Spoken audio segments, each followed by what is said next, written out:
Voting हो रही है। और मिथिला जहां पर के जिसके बारे में रंजीता कह रही थी कि माछ और मखाना यहां का बहुत प्रसिद्ध है, और क्या क्या इस बार आंकड़े वहां के क्या बता रहे हैं जरा देखिए। 243 में से 42 सीटें जो है वो मिथिला के रीजन के अंतर्गत आती है, और इन 42 में से आंकड़ा क्या कहता है 31 से 32, बहुत जबरदस्त। अगर देखा जाए तो मिथिला में जबरदस्त बढ़त मिल रही है एनडीए को। 31 से 32 सीटें 42 में से, यानी कि देखिए कि 42 में से अगर 32 सीटें मिल रही है तो फिर बाकी के खाते में क्या ही जा रहा है। 10 से 11 सीटें महागठबंधन को, और जेएसपी जो कि यहां बहुत जोर लगा रही थी उसको 0, और अदर्स के खाते में भी 0, यानी कि यहां पर कोई तीसरा फैक्टर नहीं है। सीधे सीधे मुकाबला तेजस्वी की पार्टी, या यूं कहे कि तेजस्वी के गठबंधन में और नीतीश कुमार की अगुवाई में जो एनडीए का गठबंधन है उसके बीच में है। और उस हिसाब से आप देखिए तो 31 से 32 सीटें एनडीए को और 10 से 11 महागठबंधन को। इस तरीके से अगर देखा जाए तो यहां लड़ाई बिल्कुल एक तरफा है। यहां बिल्कुल आप ये नहीं कह सकते कि कोई कांटे की टक्कर है या कहीं से भी तेजस्वी या महागठबंधन एनडीए को टक्कर देता हुआ दिखाई दे रहा है। तो ये तो हो गई मिथिला की बात। हमने आपको अभी तक जो आंकड़े दिखाए हैं 3 रीजन के दिखाए, हमने आपको तिरहुत के दिखाए, सीमांचल के दिखाए और मिथिला के दिखाए। और इसके हिसाब से अभी तक देखिए जो मेन टैली है, या यूं कहिए कि अभी तक का जो आंकड़ा जो आपको दिखेगा एग्रीगेट, जो कुल टोटल, वो क्या दिख रहा है जरा टॉप में देखिए जो आपको दिखाई दे रहा है। एनडीए को 76 सीटें, एमजीबी जो महागठबंधन है उसको 36 सीटें, जेएसपी को 1 सीट, और अदर्स के खाते में 2 सीट जाती हुई दिखाई दे रही है। यानी कि देखा जाए तो एमजेबी यानी कि महागठबंधन और एनडीए के बीच में करीब करीब 2 गुना का फासला है, और ये बहुत बड़ा फासला है। ये जो जेवीसी एग्जिट पोल के जो नतीजे हैं वो कह रहे हैं कि भाई अगर इन्हीं तीनों रीजन को मिला लिया जाए तो इन दोनों पार्टियों के बीच में या दोनों गठबंधन के बीच में 2 गुने का अंतर है।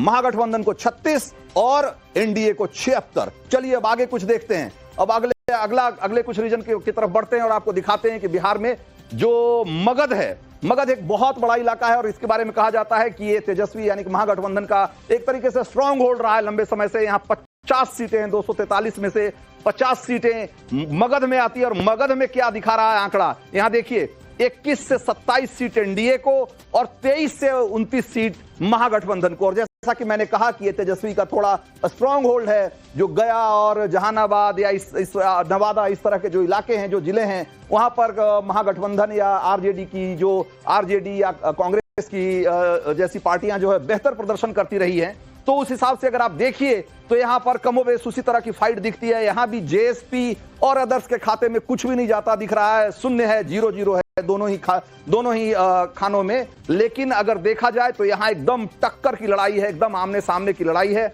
और एनडीए 21 से 27 और दूसरी तरफ जो है महागठबंधन 23 से 29, यानी कि बिल्कुल जोरदार लड़ाई है मगध में हुई है। और जैसा कि अभी हमने थोड़ी देर पहले आपको बताया कि मगध में भी इस बार वोटिंग जो है वो पिछले चुनाव के मुकाबले बहुत ज्यादा हुई है। और ये देखा जाए तो एनडीए को भी इसका फायदा मिलता हुआ दिखाई दे रहा है। अब जो आखिरी जो नतीजे आएंगे उसमें क्या किस तरह के आंकड़े दिखेंगे वो एक अलग चीज है। लेकिन जो जेवीसी एग्जिट पोल है वो कह रहा है कि मगध में दोनों के बीच में, दोनों गठबंधन के बीच में बहुत ही कांटे की और जोरदार टक्कर हो रही है, जबरदस्त लड़ाई है।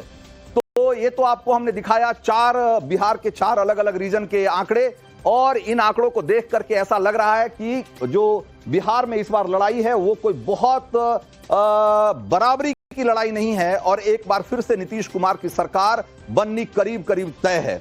जो फाइनल टैली इसके बाद इन 4 रीजन को देखने के बाद फाइनल रीजन के आंकड़े से शुरुआत करते हैं। और तिरहुत रीजन का आंकड़ा क्या कहता है जरा देखिए।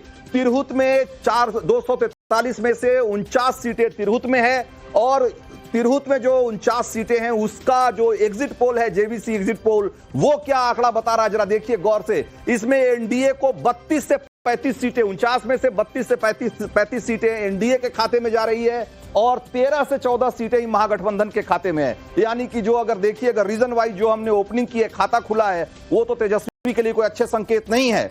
और जेएसपी जो कि एक तरीके से थर्ड फ्रंट बनाने की कोशिश कर रही थी, जिसको कि पीके फैक्टर के तौर पे बहुत चर्चा हो रही थी इस बार बिहार चुनाव में, तो पीके फैक्टर यहां गायब बिल्कुल दिख रहा है। 0 से 1 सीटें, अधिकतम 1 सीट की बात कही जा रही है, और अदर्स के खाते में भी 0 से 1 सीटें। यानी कि देखा जाए तो जो 2 बड़े कंटेंडर हैं, ये जो पूरा चुनाव है वो एक बार फिर से आमने सामने का चुनाव साबित हुआ है। कांटे की टक्कर गठबंधन और एनडीए के बीच में दिखाई दे रही है। जो पीके फैक्टर है, जो तीसरे फैक्टर की बात कही जा रही थी, वो बिल्कुल गायब दिखाई दे रहा है। 32 से 35 एनडीए और 13 से 14 महागठबंधन और पीके को 0 से 1।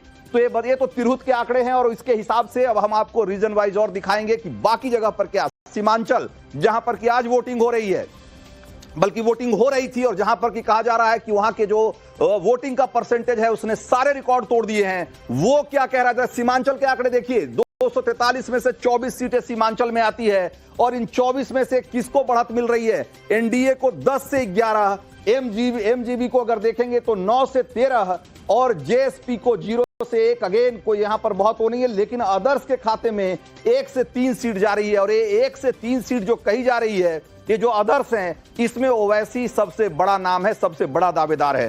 तो ओवैसी की जो पार्टी है एआईएमआईएम, कहा जा रहा है कि उनको 1 से 3 सीटें मिल सकती है और एनडीए को 10 से 11, यानी कि सीमांचल जो कि मुस्लिम बहुल इलाका है, यहाँ के जो किशनगंज, अररिया, कटिहार, पूर्णिया, ये सारे जो जिले हैं जहां पर कि मुस्लिम आबादी 40% से ज्यादा है और किशनगंज में तो 69% यानी कि 70% के आसपास है, वहां पर आप देखिए कि किस तरीके से यहां भी एनडीए एक तरीके से बढ़त कायम किया हुआ है उसने। और 9 से 13 सीटें एमजीबी, ये कह सकते हैं कि थोड़ा कांटे की टक्कर है, क्योंकि भाई यहां एक ऐसी आबादी है जो कि महागठबंधन को खुलकर सपोर्ट करती है, उसका लंबे समय से वोट बैंक रही है और उसका फायदा यहां पर उनको मिल सकता है। यहां पर थोड़ी एक तरफा लड़ाई नहीं है, बल्कि कांटे की टक्कर दिखाई दे रही है। करीब 9 से 13 सीटें महागठबंधन और एनडीए को 10 से 11 सीटें मिल सकती है। तो ये तो हो गया सीमांचल और तिरहुत का आंकड़ा। अब जरा मिथिला की बारी है। मिथिला में भी आज वोटिंग हो रही है और मिथिला जहां पर के जिसके बारे में रंजीता कह रही थी कि माछ और मखाना यहां का बहुत प्रसिद्ध है, और क्या क्या इस बार आंकड़े वहां के क्या बता रहे हैं जरा देखिए। 243 में से 42 सीटें जो है वो मिथिला के रीजन के अंतर्गत आती है और इन 42 में से आंकड़ा क्या कहता है? 31 से 32, बहुत जबरदस्त। अगर देखा जाए तो मिथिला में जबरदस्त बढ़त मिल रही है एनडीए को। 31 से 32 सीटें 42 में से, यानी कि देखिए कि 42 में से अगर 32 सीटें मिल रही है तो फिर बाकी के खाते में क्या ही जा रहा है? 10 से 11 सीटें महागठबंधन को और जेएसपी जो कि यहां बहुत जोर लगा रही थी उसको 0 और अदर्स के खाते में भी 0, यानी कि यहां पर कोई तीसरा फैक्टर नहीं है। सीधे सीधे मुकाबला तेजस्वी की पार्टी, या यूं कहे कि तेजस्वी के गठबंधन में और नीतीश कुमार की अगुवाई में जो एनडीए का गठबंधन है उसके बीच में है। और उस हिसाब से आप देखिए तो 31 से 32 सीटें एनडीए को और 10 से 11 महागठबंधन को। इस तरीके से अगर देखा जाए तो यहां लड़ाई बिल्कुल एक तरफा है। यहां बिल्कुल आप ये नहीं कह सकते कि कोई कांटे की टक्कर है या कहीं से भी तेजस्वी या महागठबंधन एनडीए को टक्कर देता हुआ दिखाई दे रहा है। तो ये तो हो गई मिथिला की बात। हमने आपको अभी तक जो आंकड़े दिखाए हैं, 3 रीजन के दिखाए हमने आपको, तिरहुत के दिखाए, सीमांचल के दिखाए और मिथिला के दिखाए। और इसके हिसाब से अभी तक देखिए जो मेन टैली है, या यूं कहिए कि अभी तक का जो आंकड़ा जो आपको दिखेगा एग्रीगेट, जो कुल टोटल, वो क्या दिख रहा है जरा टॉप में देखिए। जो